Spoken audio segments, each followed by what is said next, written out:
What's up, my Reaper Droid Seekers? Today we're gonna be reacting to the second Punic War.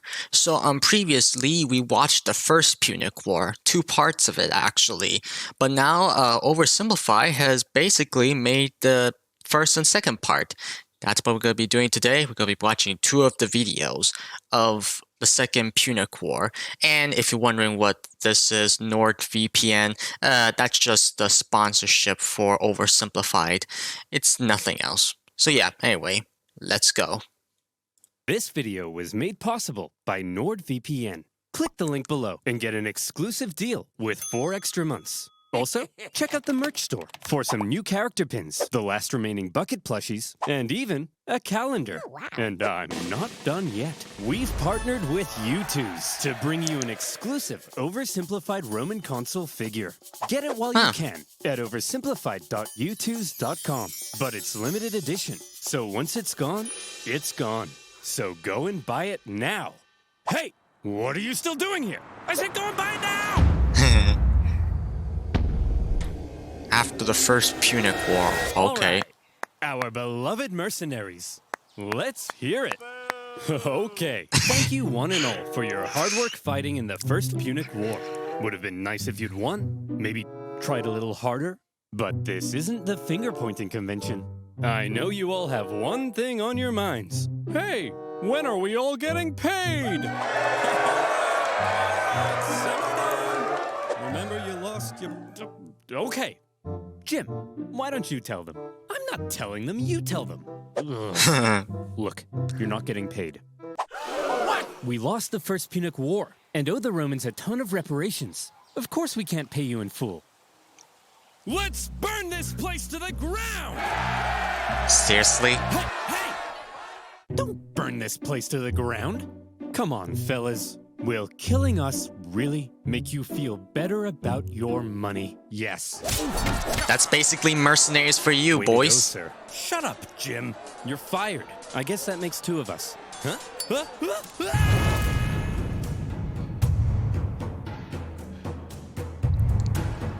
In the aftermath of the First Punic War, Carthage's disgruntled mercenaries, left unpaid for all their hard work, revolted, and Carthage found itself caught up in an extremely destructive mercenary war.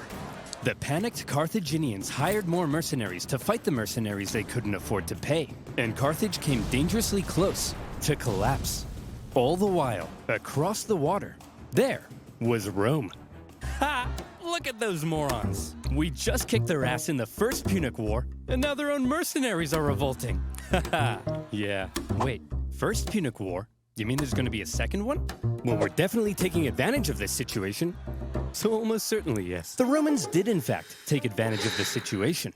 Amongst the chaos, rebels on the Carthaginian island of Sardinia sent out a cry for help to Rome. Hot diggity dog, said the Romans. That's free real estate. And so in Seriously? They went. Whoa, whoa, whoa. That's our island. Get the hell off. Hey, they requested our help. We're simply helping. Oh, no, you don't. Look, we're sending our own army to deal with the rebels, okay? But just to be clear, we're not trying to start a fight with you, so, don't declare war on us or anything. War! We surrender! Great. And as part of the peace treaty, we get to keep these islands. Seriously? The Carthaginians were hopping mad. As if their humiliating loss in the First Punic War wasn't bad enough, the Romans now took advantage of their mercenary problem and stole their islands. Wow. This shocking land grab was pretty hard to justify, even by Roman standards. Additionally, the Romans now demanded Carthage pay them even more money on top of what was already owed.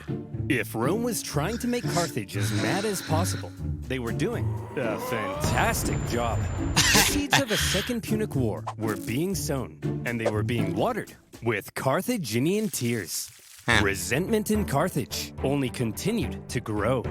Eventually, Carthage solved their mercenary problem thanks to Carthaginian military genius and hero of the First Punic War, Hamilcar Barca. He sorted those naughty mercenaries out with some good old-fashioned atrocities, and the destructive mercenary war was over. Wow. Still, all was not well in Carthage. Mere decades ago, they were the top dogs in the Western Mediterranean. Now, After the crushing defeat in the First Punic War and a huge bill to pay the Romans, Carthage was well and truly under Rome's thumb. What on earth were they supposed to do? If they wanted any chance at regaining their former strength, there was one thing they needed now, more than anything: money. But as long as they owed Rome $1 bazillion, there was nothing they could do. Fortunately for them, amongst their ranks, there was one big hunk of a man with one big clump of a brain. Me, Hamilcar Barca! Yes! Wait, why do you all have the exact same voice? I have it too! That's right. Hero of the First Punic War, greatest general alive, and the poster above my bed. Hamilcar Barca had an idea. All right, we need money? Well, I've got one word for you. Spain. An area filled with lucrative silver mines, from which the silver would flow like a river, and our pockets would be stuffed, like Tony's mother at a buffet. Hey! So here's my proposal. What the hell? You send me with an army to Spain. I'll expand our territory, get those silver mines up and running, and we'll be able to pay the Romans back in no time. Okay.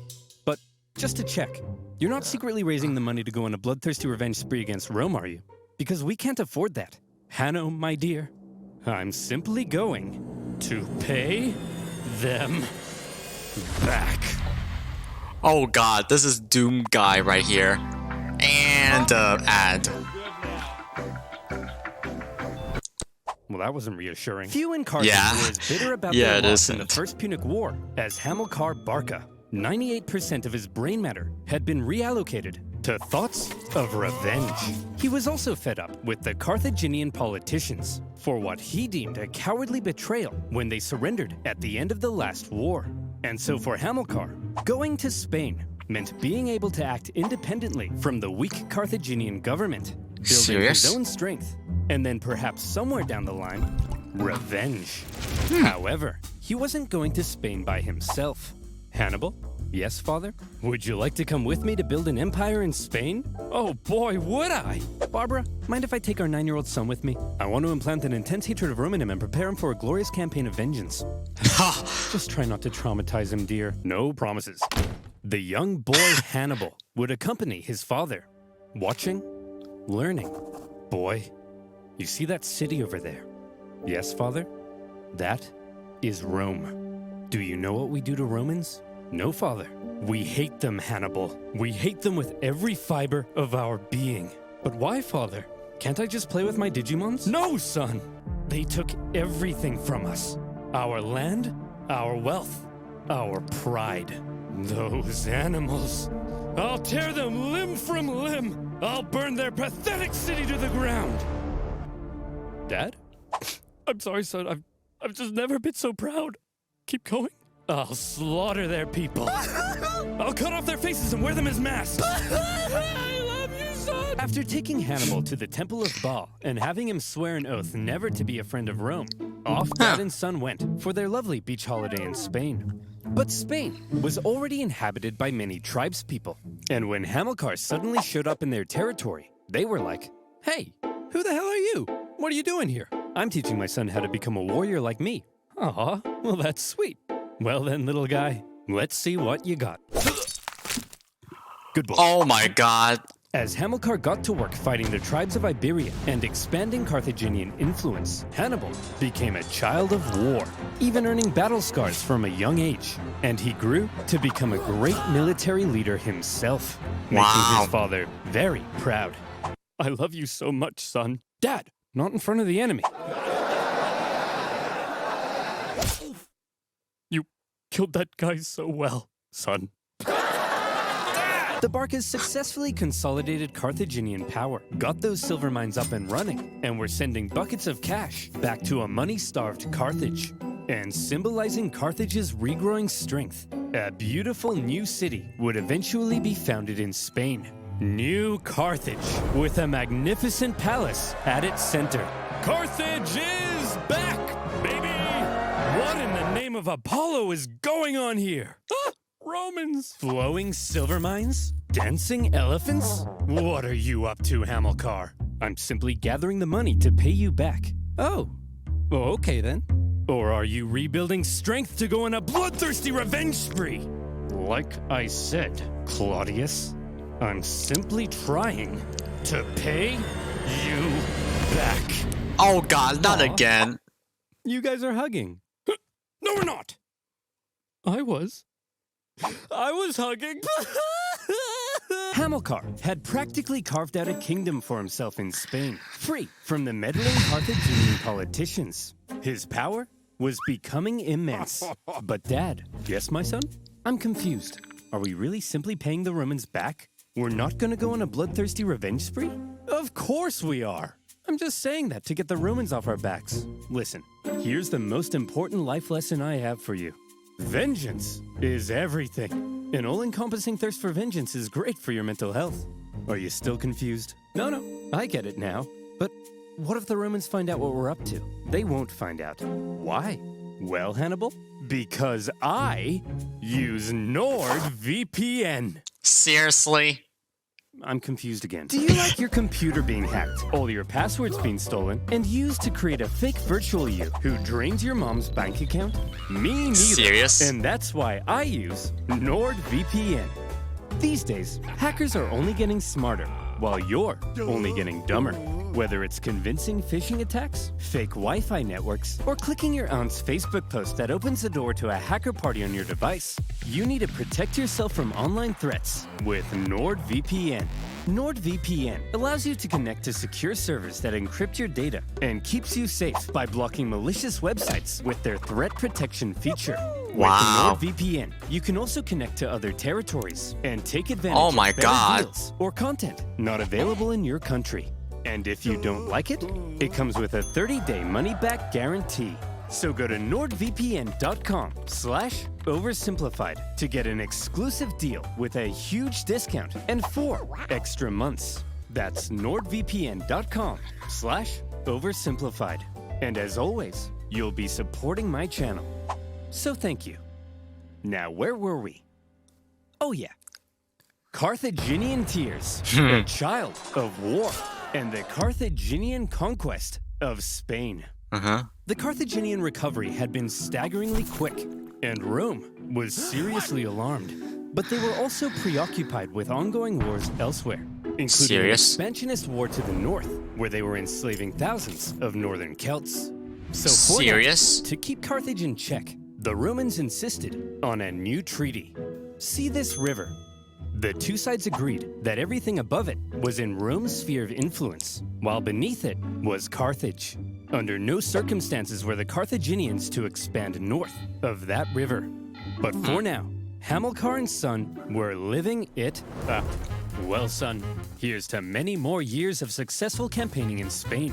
Now, if you'll excuse me, I just have to go fight those guys. See you later, son. I love you. Oh! What the? Oh, crap. I drowned? Oh, well. Always remember, son. You are vengeance. Every time he says that, it makes me think of Batman. Also, delete my browsing history. Hamilcar Barca was tragically ambushed at a river and drowned. His son-in-law, and possibly also his lover, no further questions, took charge for a while. But he too was later assassinated, leaving finally a 26-year-old Hannibal in charge of the Carthaginian armies in Spain. Sources say the men readily accepted him as their leader. He chose to suffer the same hardships as his men. He lived in the same conditions, was often the first into battle and the last one out. And it also helped that he looked a lot like his dad. He had the total respect of his men. If he said jump, they said how high. If he said tuck me in, they said how tight. If he said talk to a girl without peeing your pants, they said that's impossible. Nobody can do that. An army that would follow him anywhere would be crucial for exacting his vengeance against Rome. Hannibal's army had become a strong and loyal fighting force, and that was making a certain nation very uncomfortable. Seeing Carthage re-strengthen so quickly was not something Rome had expected, yet here they were, paying off their debts and expanding their territory. It didn't feel very much like Carthage was under Rome's thumb at all, and Rome wanted to put an end to it. tensions were strung tighter than your liar's G-string, and all it would take was one incident to trigger all-out Oh, come on. Oh. war. And in 219 BC, a city in Spain would find itself at the very center of that fateful incident, Saguntum. Remember that treaty declaring everything south of this river to be Carthage's sphere of influence? Well, Saguntum should therefore obviously be Carthaginian, right? Wrong! Saguntum had actually scored itself an informal alliance with Rome after Rome had Serious? helped it with an internal dispute. With Carthaginian encroachment, Saguntum began to fear for its independence, and Rome declared itself Saguntum's protector. But this clearly went against the Ebro River Treaty. So what on earth was Rome doing? Were the Saguntines and the Romans truly just BFFs? It's possible. Or was Rome deliberately trying to interfere with Hannibal's Spanish expansion and maintain a staging post for a future war with Carthage? More likely. And Hannibal I like certainly those viewed this faces. Rome-Saguntum alliance as an outrage. Yet another example of Roman arrogance.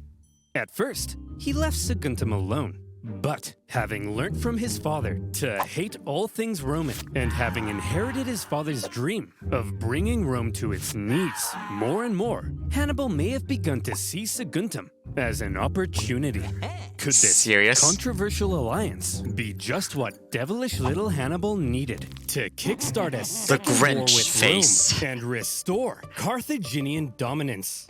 It's even possible that Rome were also using Saguntum to goad Hannibal into a fight, so they could go and kick him out of Spain. And as the two giants began gearing up for round two, the poor people of Saguntum had no idea that they were about to be crushed in the collision. Hey, your alliance with Saguntum is an insult, and we won't stand for it. They're our friends, Hannibal, and if you lay a finger on them, it'll be an act of war. Yeah, Hannibal, back the hell off. War, eh? I was thinking I might just besiege their city and massacre their people. I hope you do, Hannibal. Find out what happens. Yeah, we hope you do, Hannibal. Wait, what? Maybe I will. Go ahead. Kill them all. Okay then. Fine. Okay, guess I'll do just that. Consul, we look forward to it. Consul? You're gonna protect us though, right, Consul? Consul! Oh no! To top it all off, when the Saguntine people made the genius decision of raiding into Carthaginian territory, enough was enough. In an action that was guaranteed to provoke the Romans into war, Hannibal besieged the city. The siege of Saguntum lasted 8 cruel months before Hannibal broke through the city defenses and turned Saguntum into a killing field. It was a massacre. What the hell? Tell me I didn't just catch you massacring our friends, the Saguntines. Well, Consul, if you like the Saguntines so much, perhaps you should sug on these nuts. Oh. Hearing word of the attack on Saguntum, Rome was understandably in an uproar, and all eyes were now fixated on what would happen next, as Rome sent a delegation to Carthage, led by one of the most highly esteemed Roman senators, Fabius Maximus. He demanded an answer for Hannibal's sins. All right, listen up, scum. You've got a rogue general in Spain attacking a Roman ally. What are we supposed to do about it? Well, there shouldn't have even been a Roman ally in Spain. You're the aggressor here. Hand Hannibal over to us as a criminal so we can punish him severely. No, yes, no, yes. No. Look, I hold in the folds of my toga both peace and war. Which one should I He let really drop? said this. Whichever one you want. And he really said this. Then I Serious? choose. If he actually did that, oh my The god. Second Punic War had begun. Pack it up, boys. We've got him. We already destroyed these clowns once, and we were the underdogs. Now, we're the overdogs? Hot dogs. Exactly. This is gonna be easy. Here's the plan. Consul Longus, you take your army and sail straight for Carthage. Burn that city to the ground. And Consul Scipio, you just head on over to Iberia and make sure this Hannibal guy doesn't do anything crazy. I mean, what's he gonna do? Cross the Alps? We're going to what? Cross the Alps. We're going to what? I just told you, Hannibal will freeze to death. Trust me, Jerome. The Romans are expecting us to fight the same way we did last time, passively, taking no initiative. They think it's gonna be easy. So this time, we have to be aggressive. We have to go on the attack. It sickens me to say this, but this time, we have to be a little more Roman. You mean we're gonna take poops and baths together? But I'm insecure about my hairy legs. No, I'm saying this time, we're gonna take the fight to them. Think about it. Rome thinks they're simply going to invade us and win the war. So when they suddenly find themselves being invaded from the north, they'll freak out. Like Tony's mother, when the buffet runs out of shrimp. Hey! I gotta admit, it's actually kind of genius. And my hairy legs will insulate me from the cold. That's the spirit. Hannibal, you have my sword, and my spear, and my legs. Ugh. Yeah, no. Hannibal's plan, a daring alpine trek to surprise the Romans, was a bold but risky strategy. If it paid off, he could catch the Romans with their pants down, but he could also end up losing a ton of men and supplies in the hostile mountain conditions. Nevertheless, in 218 BC, with a fire in his eyes and some vengeance in his belly, Hannibal brought his force of almost 100,000 men across the Ebro River. Wow. They spent months on the road, trekking through the cold, hostile mountain conditions. And when they finally reached the other side, they said, "Hooray! We did it! We crossed the Alps." No, those were the Pyrenees. Those are the Alps. No, guys, just to explain it to you, I'm just amazed on how Hannibal and his men were able to cross the entire way to Italy. I mean, seriously, it's like freezing badly over at the Alps. Like, I mean, seriously, it's so cold there, like, yeah, you get it.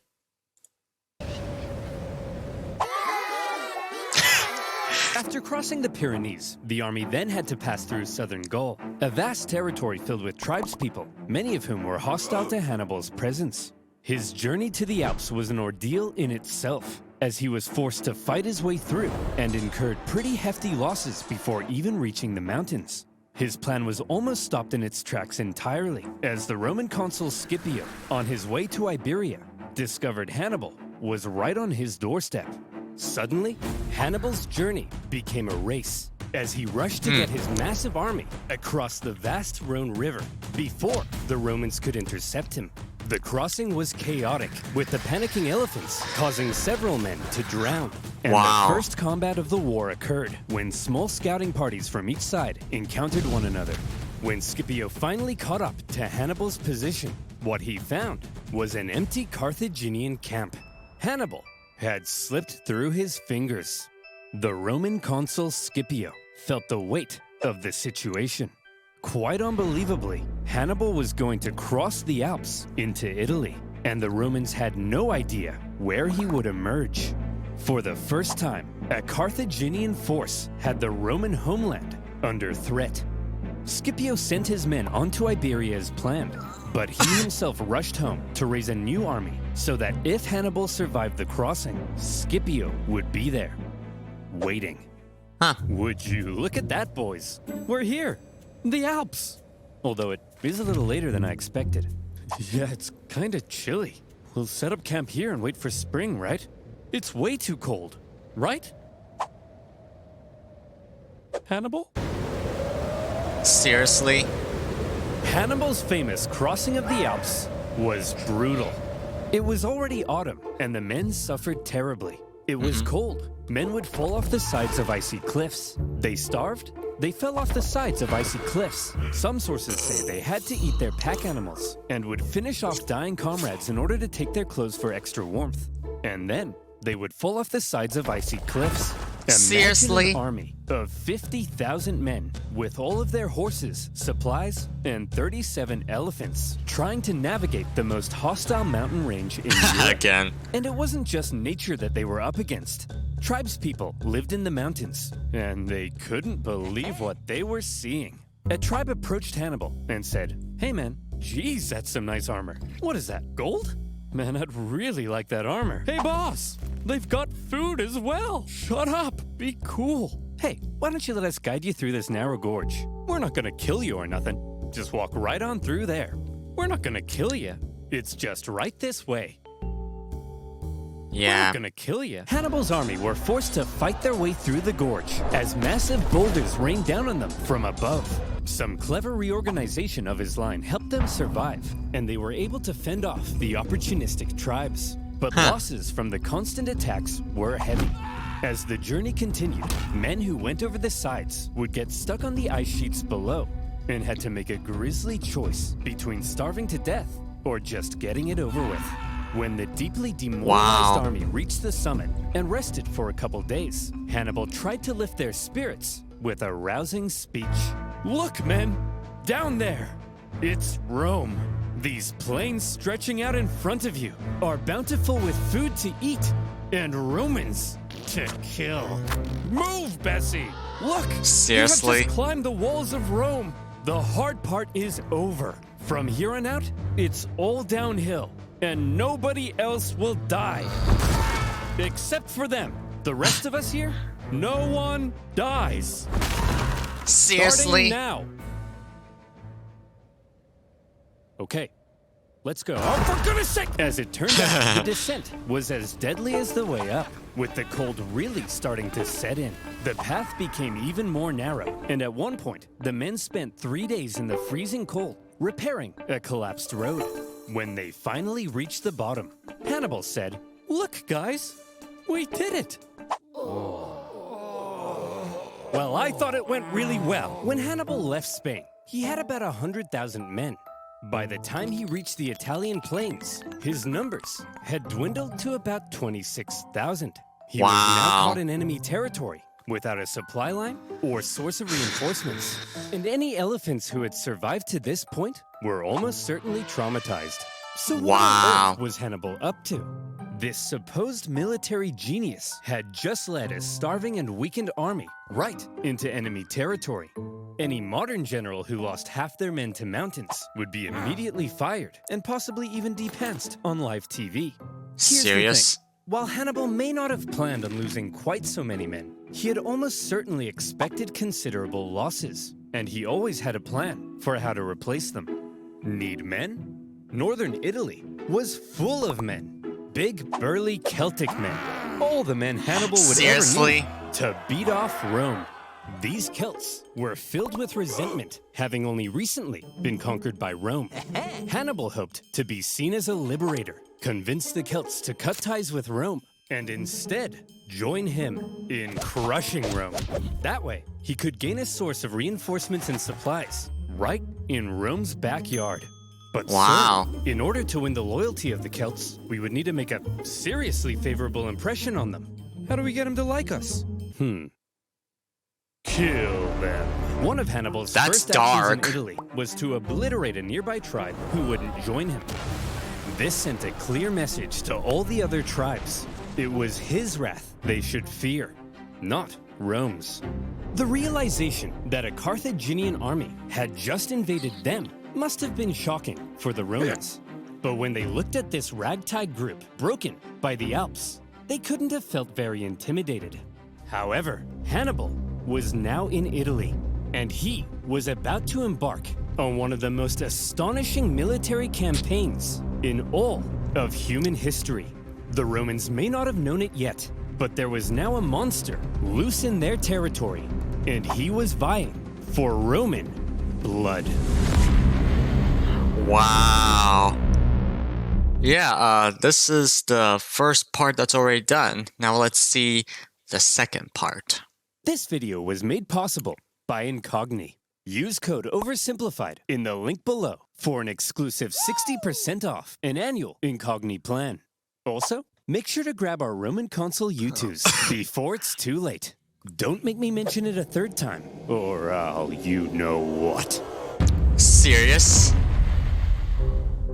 Hannibal's army had survived its famous crossing of the Alps, and he was now in Italy. With Hannibal's arrival, the Roman consul Scipio hit the ground running. In typical Roman fashion, he marched his army straight at the enemy, and Hannibal began preparing for his first combat with Rome on Italian soil. Before the battle, Hannibal wanted to inspire his men, so he staged a gladiatorial death match between captured Celt prisoners, with the winner getting prizes and freedom. He then explained that the whole thing was a metaphor. A metaphor? For what? You! These warriors are you! You're trapped in Italy with no escape. Your only choice now is to fight and win. What about the dead guy? That's you if you don't win. And the prizes? That's what you stand to gain by winning. And the fact that I've soiled myself in all this excitement? No, that's not part of the metaphor. Okay. Hannibal also smashed in the head of a goat. Again, for inspiration. Scipio, on the other hand, now arriving in the area, opted for the more classic route of a rousing pre-battle speech. Look at them, men. Weak, starved by the Alps, while we are the strongest military in the world. This will be easy, like 10,000 horse-sized ducks fighting a baby-sized baby. It'll be like Mike Tyson in his prime, kicking a baby. A tug of war between 10 sumo wrestlers and help me out here, Ralph. A baby, sir? Yes, that's it. A baby. The point is, there is absolutely no possible way we could lose a battle this easy. So, if everybody's ready, on my mark,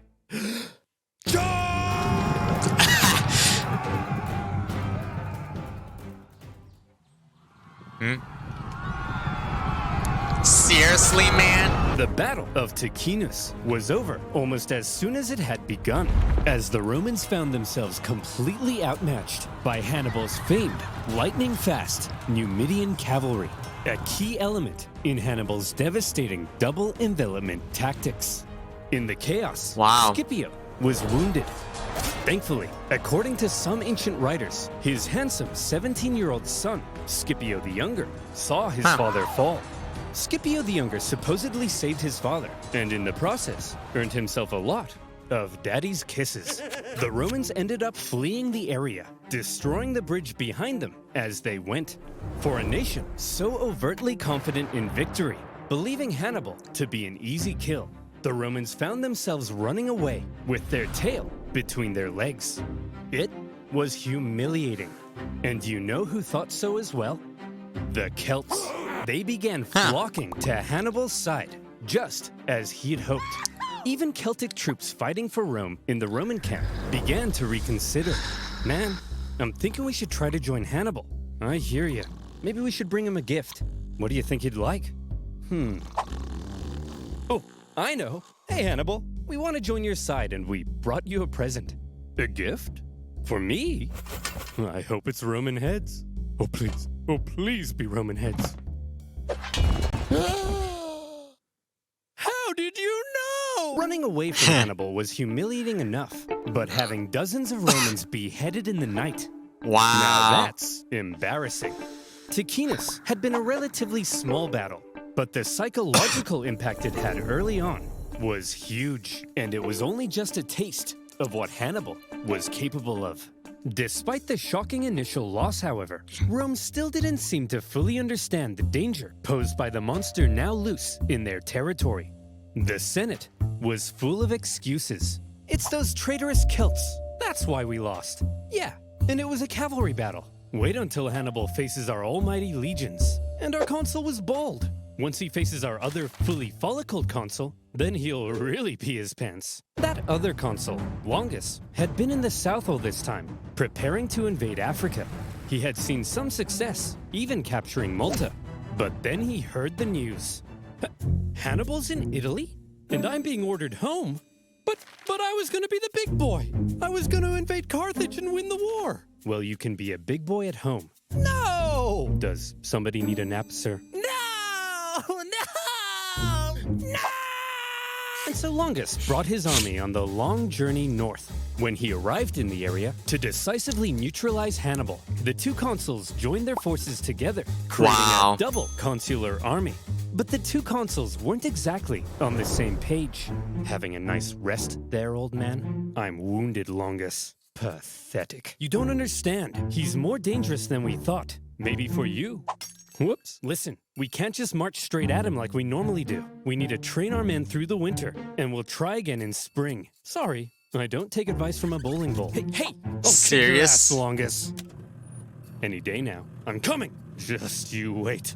Oh, Scipio, you feeble old man. Scipio was apparently quite cautious after his recent encounter with Hannibal, while Longus, typically Roman, couldn't wait to give Hannibal a swirly. So who would get their way?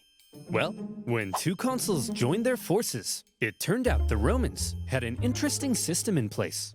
They would each take turns being the one in charge. Consul 1 would lead one day, then Consul 2 the next. Back and forth, back and forth. As you can imagine, when the two consuls didn't agree, things didn't go so well. In this case, due to Scipio's injury, Longus probably assumed even more command than normal. Hannibal had Celtic spies in the Roman camp.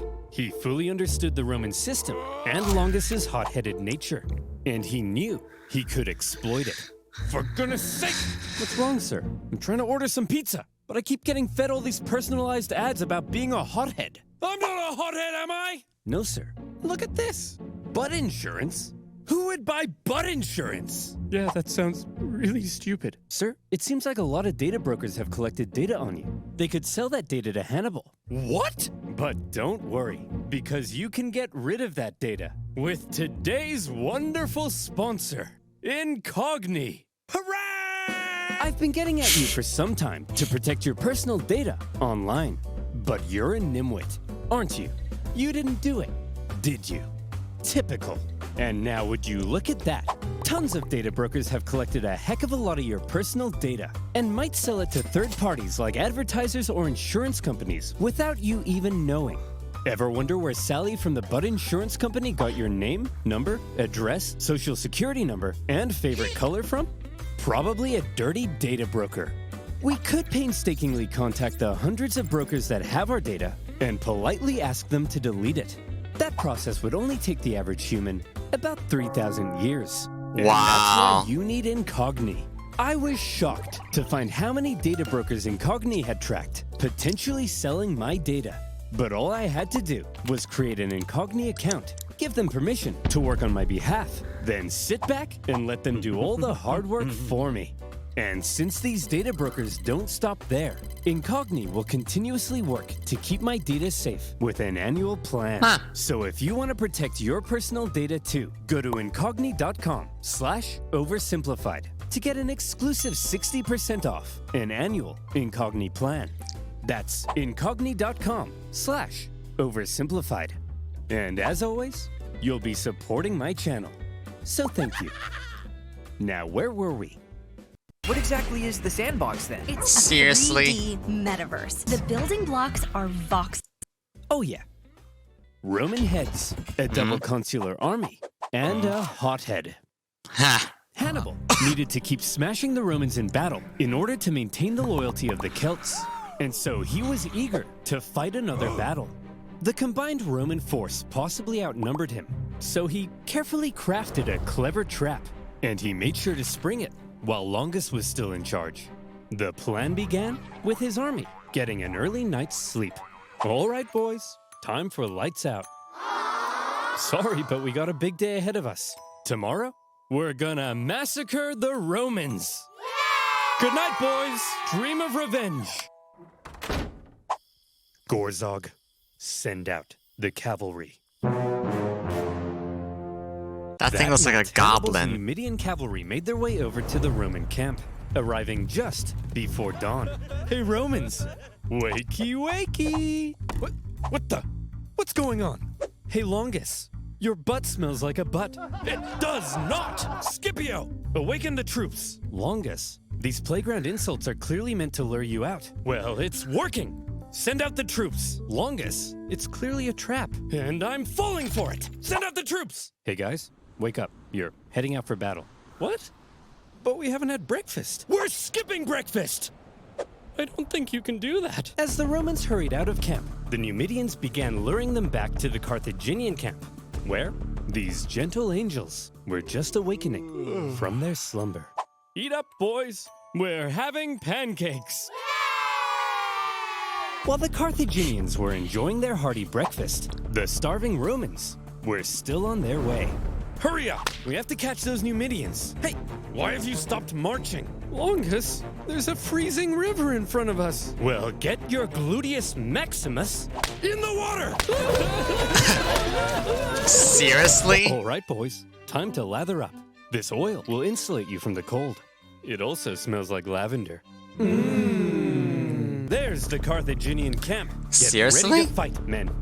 Sir, I think the water from the river is beginning to ice over. I can't move.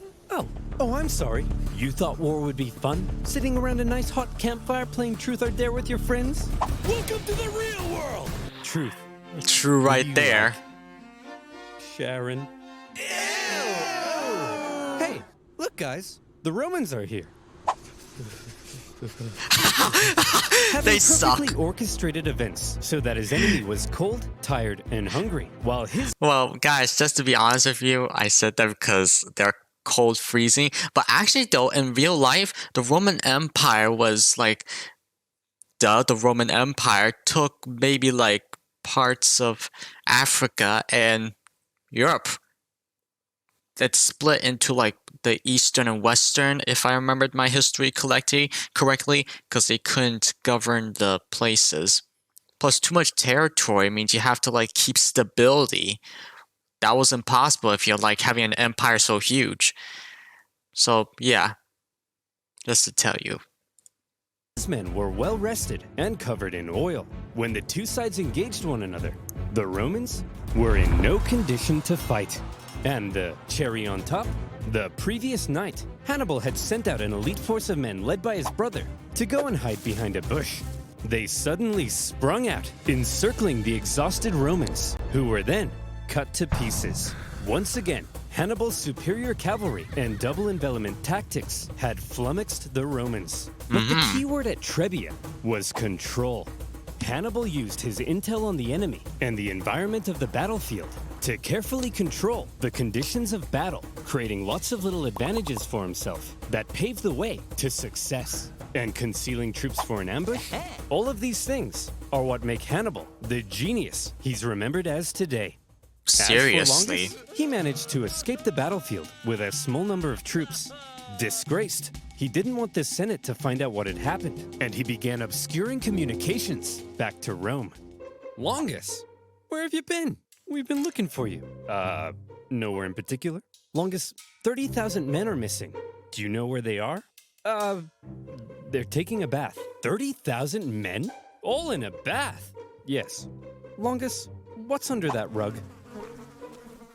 Aurora Borealis? Aurora Borealis? Oh, well, that's my consulship over. Good luck with Hannibal. Bye. Trebia had been a disaster for the Romans.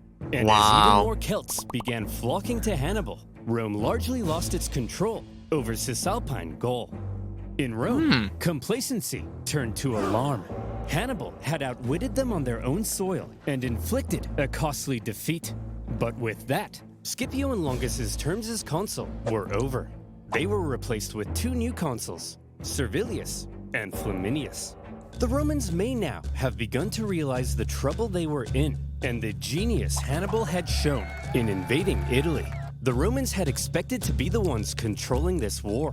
Remember, they thought they were going to invade Carthage. Now their plans lay in ruins, and they were levying 11 new legions to deal with the threat.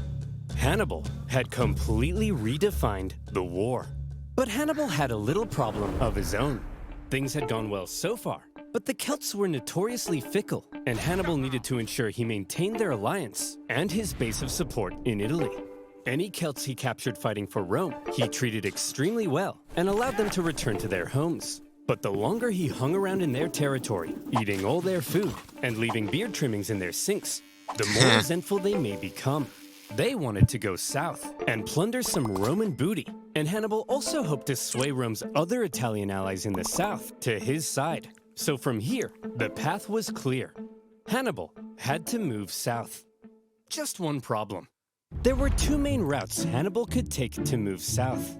And wouldn't you know it, that's exactly where the two new Roman consuls had taken fortified positions. If Hannibal tried to move on them, he'd be fighting from a disadvantaged position and could be bottled in. There is a third option. Ooh, tell me. We could move through this vast impassable marshland flooded with dirty, stinky, disease-infested water that at times would come up to our necks.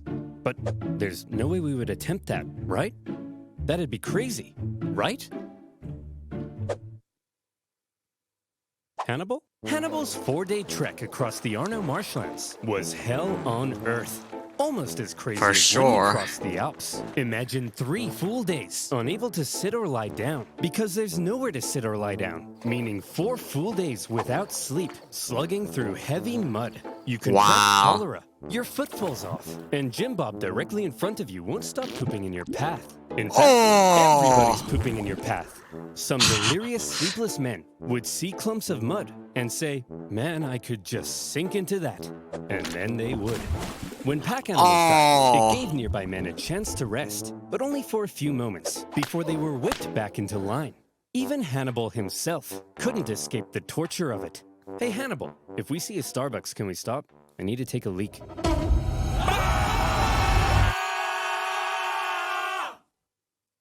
What? Geez, Hannibal. Looks like you picked up a nasty eye infection. Normally for this sort of thing, we just wash it out with some clean water. But as you can see, water everywhere, but it's full of Jim Bob's poop. No worries, Doc. I'll just take care of it myself. That'll be $3,000. When the now possibly one-eyed Hannibal and his army emerged Seriously? from the He swamp, actually they did were that? shattered. But he had just managed to slip 50,000 men right past the Romans into rich Etrurian lands where he could replenish his supplies, and his Celt allies could go crazy, securing Roman loot and booty. As fields and villages went up in flames, one Roman consul couldn't help but notice. The hot-headed Flaminius, feeling it was his responsibility to protect these lands, rather than waiting for his co-consul to come join him, immediately left to go chase Hannibal. Now, this Flaminius was an interesting character. He was what the Romans called a new man. He came from the lower plebeian classes of Roman society, and as a result, he reportedly had kind of a screw-you attitude to the establishment, and a big old arrogant chip on his shoulder. Picture Sid Vicious wearing a toga. That's Flaminius. And Serious? Hannibal, thanks to his spies, knew everything. Just as with Longus, Hannibal knew Flaminius was just the kind of man he could lure into a trap. Hannibal led Flaminius to the entrance of a narrow pass along the north shore of Lake Trasimene. Flaminius watched as Hannibal's army entered the pass. I've done it. I've spotted the enemy. Sir? That big follow us sign seems kind of like they're trying to lure you in. Yes, Gareth, and I'm taking the bait. Sir, this really seems like a trap. Yes, Gareth, and I'm falling for it. Daylight was fading. Seriously? So for now, the Romans set up camp. The two armies encamped across the lake from one another, and night fell over the two camps. In the morning, Flaminius would catch up to Hannibal, and he would be the hero of Rome. For now, the Romans got nice and comfy in their beds. Good night, Flaminius. Good night, Rome. Good evening, Hannibal. During the night, Hannibal ordered Seriously? total stealth. As tens of thousands of troops Seriously? scaled the wooded hills above the pass, completely undetected by Rome's scouts.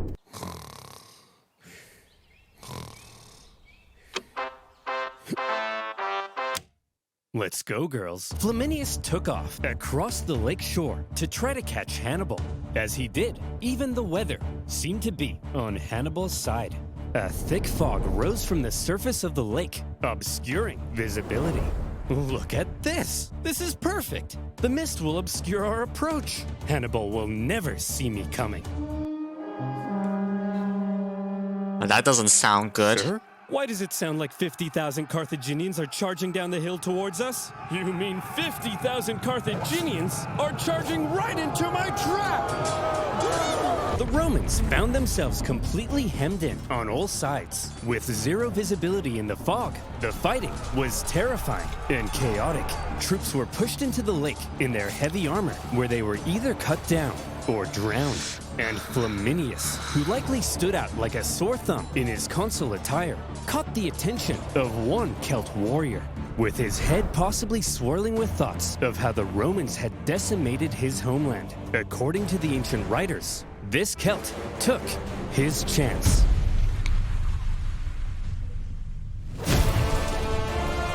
Yo, he actually did that? In the 3-hour-long massacre, 15,000 Romans were killed, and an equal number captured. An entire army completely wiped out, along with their consul. During the battle, the Roman vanguard had managed to break through at the front and climbed the hill above the fog. When the mist cleared, what they saw was a blood-red lake and a sea of Roman bodies. Wow. Worse yet, when the other consuls sent cavalry to try to aid Flaminius's doomed legions, they too were caught and defeated. A double disaster.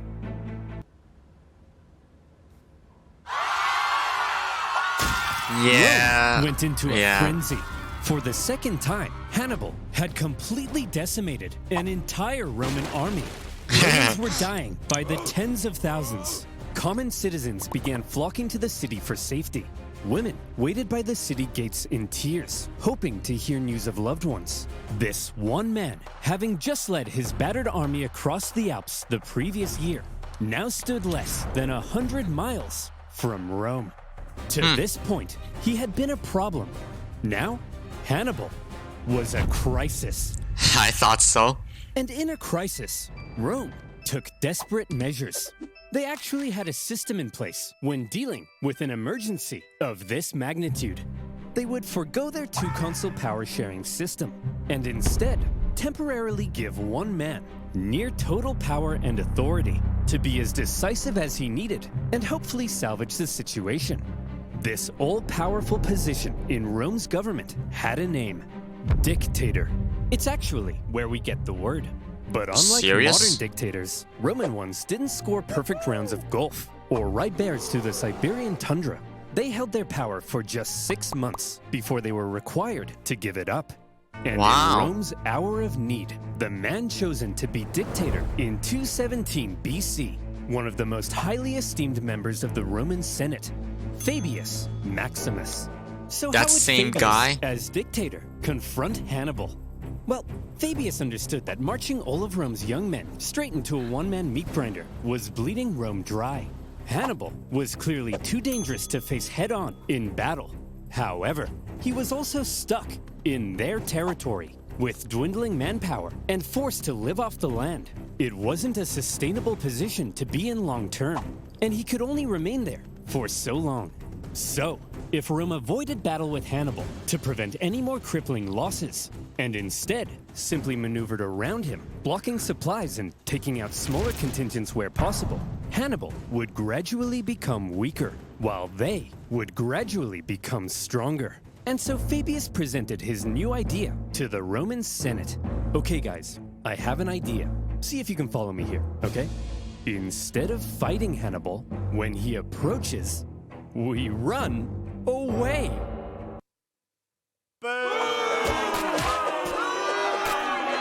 Fabius's strategy couldn't have been any less Roman. Romans were meant to march headfirst into battle, not run away from it. It seemed cowardly, and Fabius was extremely unpopular. At this point, Hannibal was continuing south. He had to stay on the move to keep his army fed, and he was still aiming to undermine Rome's alliances in the south. As he went, in a calculated display of aggression, he devastated the Roman countryside and killed many Romans, all in plain sight of Fabius and his army. We're just gonna stand here? Yes. Are you a coward? No. But Fabius, that's my farm. Well, MacDonald, thank you for your sacrifice. You're a hero now. Think of the stories you'll tell. Old MacDonald had a farm. shut up. But you know who else hated Fabius's strategy? Hannibal. He understood the danger he was in. Turning Rome's allies against her required Hannibal to keep smashing the Romans in battle. He couldn't do that if Fabius wouldn't fight him. Multiple times, Hannibal tried to goad Fabius into a fight, but Fabius wouldn't bite. Failing that, Serious? he tried to turn Rome against Fabius. According to the writer Livy, he burned down all the farms he could, but any farm he learned was owned by Fabius himself. He left well alone. Hey, Fabius, why isn't he burning down your farm? You got some sort of a secret deal with him? What? Of course not. Hey, Hannibal! What? Burn my farm too, please! What? Burn my farm too, please! No! Remember our secret deal! Well, you got to admit, he's a genius. Hannibal's problem, however, was that he had to stay on the move to keep supplying his army from the local lands. At one point, he entered Campania, one of the richest regions of Italy, great for resupplying, and great for showing up Fabius in front of Rome's South Italian allies. But he was caught in a valley, and Fabius quickly moved to block his escapes. Haha! We've got him! After he's used up all the valley's supplies, he'll starve. Sir? What are all those lights leaving the valley? Is he trying to escape? Lights in plain view. Well, that's a trap if I've ever seen one. And we're falling for it! Suspecting a trap, Serious? Fabius refused to budge. But other Romans in the valley rushed to confront Hannibal, only to find the Carthaginian army was actually just a herd of oxen with torches tied to their heads. They then found themselves caught in an ambush. With the Romans distracted, Hannibal's army was able to slip away into the night, unopposed. Classic Hannibal. For all his inaction, the dissatisfied Romans mockingly dubbed him Fabius the Delayer. But the thing is, Fabius's strategy was probably the best thing he could have done. He was right that constant encounters with Hannibal were bleeding Rome dry, and the time he took allowed Rome some breathing room to recover their forces when they desperately needed to, while putting Hannibal into an increasingly more difficult position. Modern historians view Fabius's strategy as generally a good idea. To this day, the act of not engaging an enemy, but instead gradually wearing them down, is still referred to as the Fabian strategy. But when Fabius's term finally came to an end, the Senate couldn't have been happier. It was time to start fighting again. However, they probably had a little chat about how they were going to go about it. See, Hannibal's tactics up until now had been very sneaky, or if you're a Roman, you might say dishonorable. I'm sick of it! Every time we try to take this guy down, we march straight at him. But then, oh no! Hannibal's hiding in a bush. Hannibal's got 30,000 men up a tree. At this point, I'm not convinced my wife isn't just Hannibal wearing a disguise. Cooey! Serious? Look, this time, we obviously have to switch something up. Now granted, we're Roman, so we're gonna march straight at him without thinking. That can't be helped. It's in our blood. But Serious? I have a proposition. This time, when we march straight at him, we do it with a massive army. I'm talking like 80,000 men. It won't matter what kind of shenanigans he pulls. He can hide in all the bushes he wants. There's no way he can possibly beat off 80,000 men. Grow up! You know what I mean? And so it was. With 2 new consuls, Rome put together a massive army, the biggest Rome had ever fielded, to put Hannibal away once and for all. To gather the men required, 2/3 of them ended up being completely inexperienced. But how much Serious? experience does it take to be expendable war fodder? As this massive army set out in the summer of 216 BC, the Romans knew they needed to win this battle. Just one victory over Hannibal would likely be enough to end his entire campaign. And this time, their overwhelming manpower gave them confidence they could do it. Hannibal had taken position at the town of Cannae, where he had captured an important Roman supply depot. With Fabius gone, Hannibal knew a battle was likely coming, and he was eager to fight it on his terms. But when his men looked out at the Roman camp, they couldn't believe what they were seeing. That army's huge! There's no way we can possibly beat off all these men. How are we gonna beat off all of these men? You know what I mean. I think he's right, Hannibal. Hannibal is then said to have replied, Gisco, my friend, don't worry. There may be a lot of them, but amongst their ranks, there's not a single man named Gisco. This joke was apparently so funny that his officers began to laugh and laugh. And when his men in the camp heard the laughter, they were like, hey, they're laughing. I guess that means we're gonna win the battle. Yippee! As for the Romans, the consuls were another pairing between an inexperienced hothead and a wise scholar. Although the Serious main historian again? from this era was good friends with Paulus's family, so take that with a grain of salt. On his day of command, the rash and hasty Varro, despite the apparent pleas from Paulus, sent the army out for battle. And when Hannibal saw this, he did the same. And here comes the single largest battle of the Second Punic War, and one of the most renowned battles in history, the infamous Battle of Cannae. Huh. In all the pre-battle maneuvering, Hannibal was able to ensure his army was fighting from the south. This meant the seasonal dust-carrying winds were to his back and blowing directly into the faces of the Romans. Like I said, control. After 2 years in Italy, Hannibal's infantry had dwindled to about 40,000. The Wow. Romans possibly outnumbered him 2-1. Their army was so big that their maniples stretched far deeper than they normally would. The Romans planned to charge Hannibal's thin, weak line like a battering ram and break it. They also chose a narrow battlefield in the hopes it would prevent Hannibal's far superior cavalry from being able to outmaneuver them. They wanted an honorable battle where pure strength, rather than trickery, would decide the outcome. If Hannibal had his say, however, trickery might end up having a lot to do with it. He ordered his line to position themselves as an outward bulge, with his weakest troops at the very center. Just behind them, out of sight from the Romans, stood the elite Libyan infantry, waiting for their moment to strike. The battle commenced as the massive Roman troops smashed into the Carthaginian center. The shape of Hannibal's line ensured the overwhelming weight of the Romans hit his weakest troops first, and they were pushed back. Hannibal's outward bulge reversed inward, with the Romans being funneled in towards the weak center. Hannibal had positioned himself at the center to encourage the troops to hold out as long as possible against the Roman onslaught, because while the Romans were unleashing carnage on the center, Hannibal's cavalry needed time to do their job.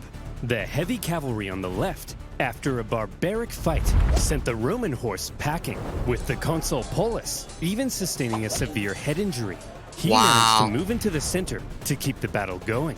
Then, the heavy cavalry turned and approached Varro's cavalry from behind. At the first sight of the coming Carthaginian envelopment, Varro ordered his horsemen to flee the battlefield. The Carthaginians had won the cavalry battle. But back in the center, according to some accounts, Hannibal's line did eventually end up caving to the massive weight of the Romans, and they began to flee. The Romans pushed deeper, and organization within the army likely broke down as they became a giant mass trying to massacre the fleeing Carthaginians. They didn't realize that they were playing right into Hannibal's hands. At that moment, Hannibal's elite units, having done no fighting yet, and therefore fresh as a daisy, turned and smashed into the Roman sides. Many of these troops were wearing Roman helmets and armor they had picked up after previous battles, and the confused Romans may not have even realized they were the enemy. As Hannibal managed to regain the composure of his center and encourage them back into the fight, the Carthaginian cavalry swooped in from behind. And look at what lies before you. A military general's wet dream, the total encirclement of a much larger force by a much smaller force. The Romans were trapped. Hannibal had unbelievably managed to use their own superiority in numbers against them. Rather than simply encircling them, he had actually allowed them to use their own immense power and push themselves into an encircled position. This was the genius of Cannae. And with that, the annihilation began. For hours, the Carthaginians slaughtered the helpless Yo, Romans that's a from all lot of men sides. killed. The terrified Romans were so tightly packed that at times they couldn't even lift their arms to defend themselves. The killing went on so long that the Carthaginians became exhausted from the non-stop massacre. And by the time the butchery came to an end, the grim toll spoke for itself. To Hannibal's several thousand lost, the Romans suffered 60 to 80,000 dead or captured. Yet another entire army wiped out by Hannibal. Many high-ranking Romans met their end at Cannae. Paulus, for one, but also 80 senators and more. It's been estimated that 20% of Rome's male population aged 18 to 50 died at Cannae. Wow. This was it. Hannibal's vengeance. The stunned Carthaginians, as they searched for their own survivors among the dead, couldn't believe the sight of it. An estimated 30,000 gallons of blood now lay spilled on the battlefield. Wow. Rome's defeat at Cannae sent shockwaves throughout Italy. Just as Hannibal had hoped, most of southern Italy now defected to his side, including the second largest city on the peninsula. Wow. Hannibal, this is incredible. What could possibly come next? Next? Jim Bob. I've killed 150,000 Romans. I've turned her allies against her. That's it. That's vengeance. So let me tell you what comes next. Rome surrenders. Their territories are reduced. We recover our lost islands. And Carthage dominates the Mediterranean once again. But sir, what if they don't surrender? Jim Bob, did you miss what just happened? Of course they're gonna surrender. Throughout his campaign, Hannibal had shown himself to be very adept at reading the Roman mind. But if he now thought that Rome might surrender, it was the first time he severely underestimated them. And he was about to discover an extremely inconvenient fact about Rome. Rome never surrenders. Serious? At a Roman survivors' camp near Cannae, one young officer overheard some troops discussing how they would flee Rome. Drawing his sword, he threatened to cut down any man that would abandon Rome in its hour of need. That officer was Scipio the Younger. But soon enough, the Romans would come to call him Scipio Africanus, the hero of Rome. Part 3 coming soon. Alright, boys. Really, I mean it. Wait, so it won't take a year, don't worry. Well, I hope not. I think? Seriously? Ah, not this again. Anyway, guys, it's all good. This is all the video that is released on Oversimplified the Second Punic War. Third one will be coming out soon. But yeah, anyway, guys, that's gonna be all for now.